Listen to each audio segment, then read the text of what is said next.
We're in conversation with MMRDA Commissioner Dr. Sanjay Mukherjee, and he's really the man for Mumbai, the man on which Mumbai has its eyes as a city awaits better infrastructure development and quicker infrastructure development. Thanks so much, sir, for joining us for this quick conversation. Where do I even start? Because so many projects and so many hopes up there, right? Let's start by understanding some of the big numbers that are already out in public domain. I think 12,000 crores, recently there were reports that is the kind of the amount that's going to be put to work as the MMRDA, goes on with a whole host of projects, including metros, including urban infrastructure projects. So just lay out some of the key numbers for us for the next 1 to 2 years. Okay, so the numbers are as follows. As we speak, MMRDA is the 5th largest urban development agency in the world. It is the largest urban development agency in the country. Its area extends over 6,800 square kilometers. Its planning jurisdiction is over 2,400 square kilometers. It has a vertical of metros. It has an engineering vertical which builds roads. It has a vertical which builds cities. It has a vertical which does planning. It has a vertical which does housing, slum redevelopment, and it has a vertical which raises finances, resources for this. So 6 verticals. Yeah. Currently, we are executing projects worth 3 lakh crores.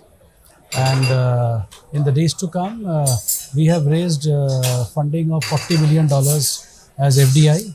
And we have raised 5 lakh crores as, domestic line of credit.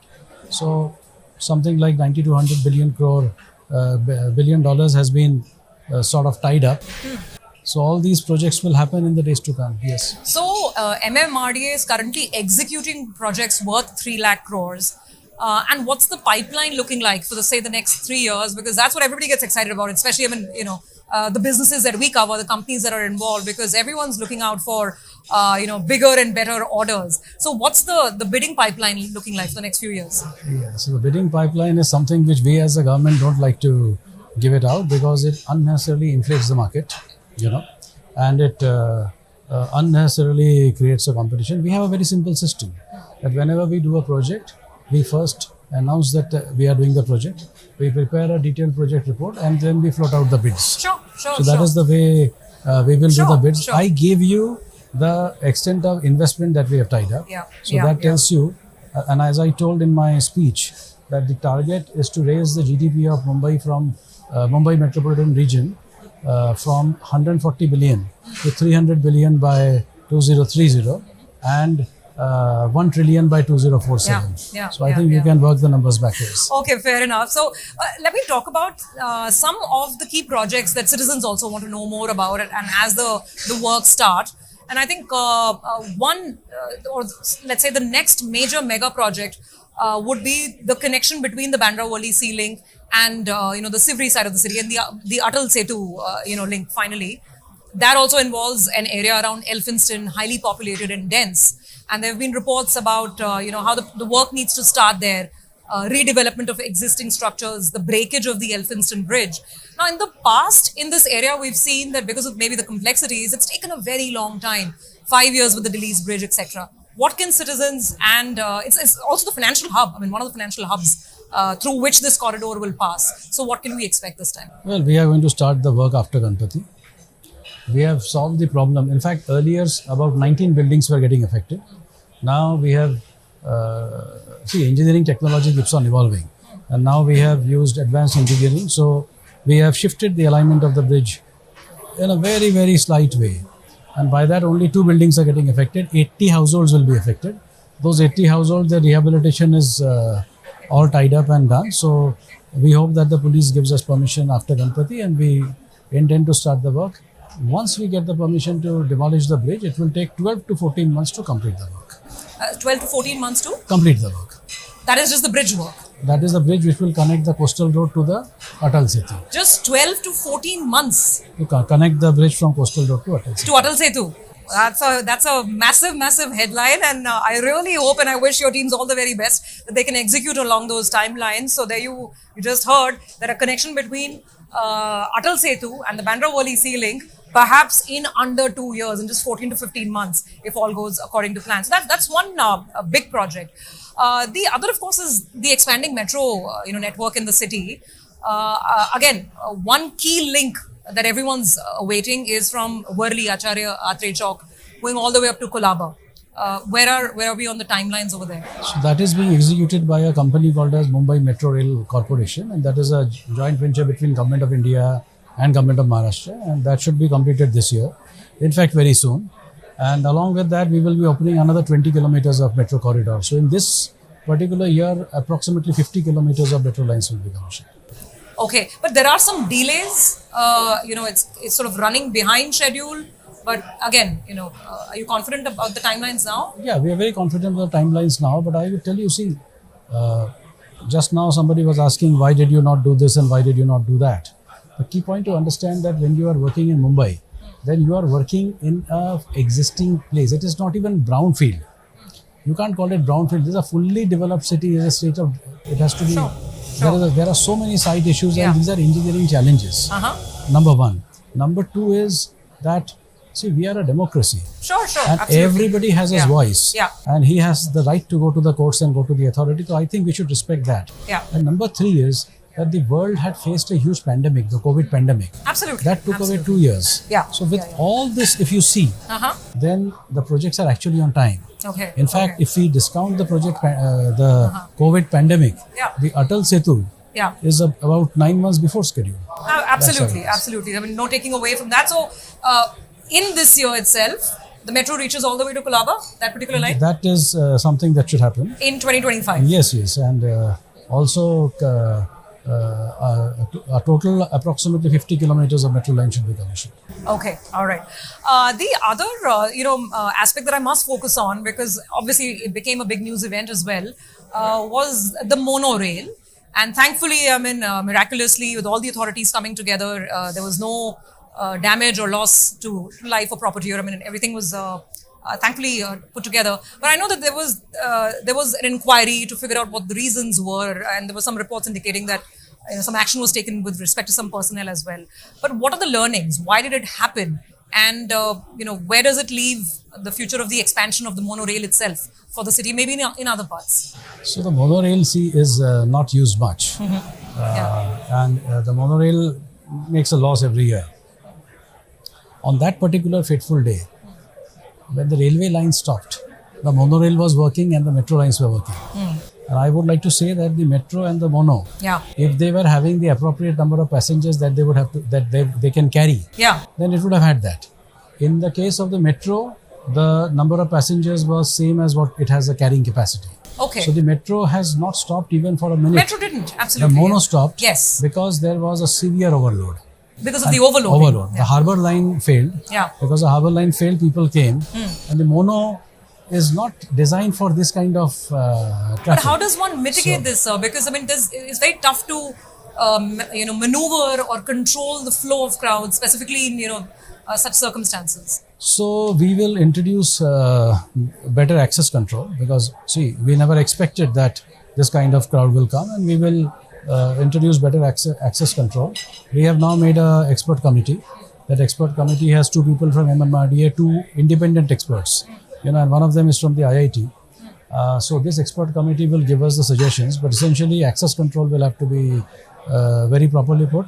We will also introduce new trains. That is something which we will do. And we will increase the monorail service.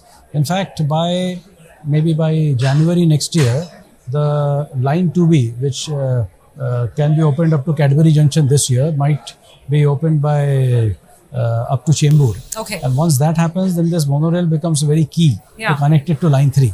So in fact, from eastern Mumbai, from Mandade to Chembur, via the monorail to line 3, and thereby right up in the western suburbs till Seeps and down to Kolaba, all that entire connectivity becomes a reality. Okay. So the monorail will definitely... Some lessons from the event that happened, and perhaps better planning for any future eventualities. Sir, MMRDA, the city, and our tryst with flyovers. Always a very hot subject, right? And off late, the latest arm of the SCLR, which comes and joins the Western Express Highway, that's come under a lot of criticism for causing traffic snarls. And people are asking, how was this not envisaged earlier at the conceptualization stage? So I must ask you this. I mean, where are we on it? Because the last thing people want is for money to be spent on an infrastructure project and for it to, exacerbate the problem rather than solve it. So there is an old saying, you give a dog a bad name and hang it, and the SCLR unfortunately faced it. See, the SCLR was launched. It was a much looked after project. The project was delayed because we did not get land from the Navy, from one of the authorities. Land authority, landowner. After the land was given from the authority, then we were able to complete the project within 13 months. That was the time we took. The SCLR starts from, and ends at very, very sophisticated places. Yeah. It was designed by the experts in consultation with the BMC, with the traffic police, and on the day the SCLR started, Mumbai experienced rain as never before. Because it experienced rains like never before, the entire column, the entire traffic flow, it slowed down. Secondly, it was a weekend.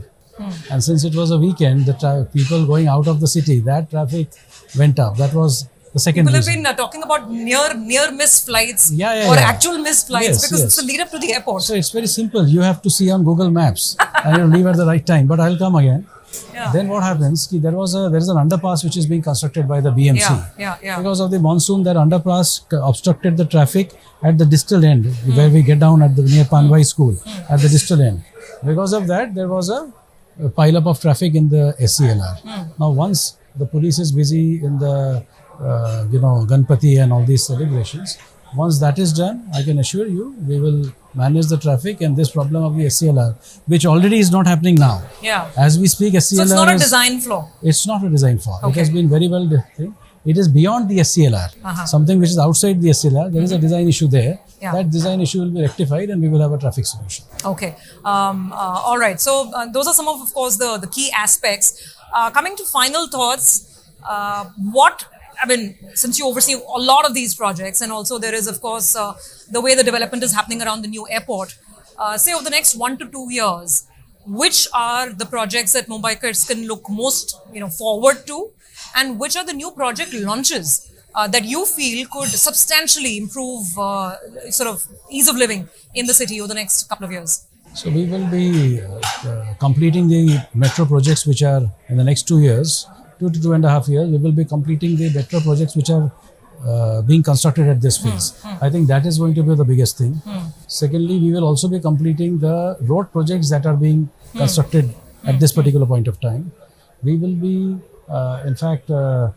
building a vast network of roads in Thane district, which is highly congested. We will be building a vast network of roads in Raigad district, which is also getting congested. We would be building a new city. We will commence the development of Tisri Mumbai, the Mumbai 3.0. The technical name is KSC Newtown, but it is called as Mumbai 3.0 or Tisri Mumbai by the citizens. So we will commence the development of Tisri Mumbai. We will also commence development of the growth centers all around MMRDA. So yes, there will be a lot of movement. And coming back to where we started, which is the next big bids and big orders that will be going out for tendering. Will most of the money or the bulk of it, is it going to be spent more on metros, or is it going to be a lot of flyover projects as well, or overall multimodal sort of connector projects? How will the spends be over the next, say, 12 to 15 months? The spends will be on metros, it will be on connectivity projects, it will be on area development. Okay. It will be, see, development has to be holistic. Okay. You just can't simply build a metro line or a road, or you can't just build a city. You have to see that a city is built, that city has the civic amenities, the city has a social infrastructure in place, the city has connectivity in place, the city has roads to approach, water supply. Yeah. So, for instance, 2 dams are being built now. One is the Poshir Dam and one is the Shelar Dam. The cabinet has given administrative approval to those 2 dams. Okay. So we will be building, those 2 dams will be built. So it will be a holistic development. Yeah. And the reason behind that is twofold. Number one, holistic development obviously is required. Sure. Number two, this is the fastest growing area in the country. Yes. And therefore, you just can't focus on one area. You just need to do a little more hard work. You know? Absolutely. And as we do those works, through you, I would like to tell everybody that there will be some short-term pain. But as they say, no pain, no gain. No gain. And we are getting the gains and we are seeing projects being delivered one after the other. Well, absolutely. And on that positive note, thank you so much. And really, the city hopes for better connectivity, faster connectivity, more satellite townships coming up. So therefore, better housing as well. And hoping for, of course, truly, a city that everyone's proud of and very happy to live in. Thank you so much, and good luck to your teams for Thank all you the so much. execution. Thank you.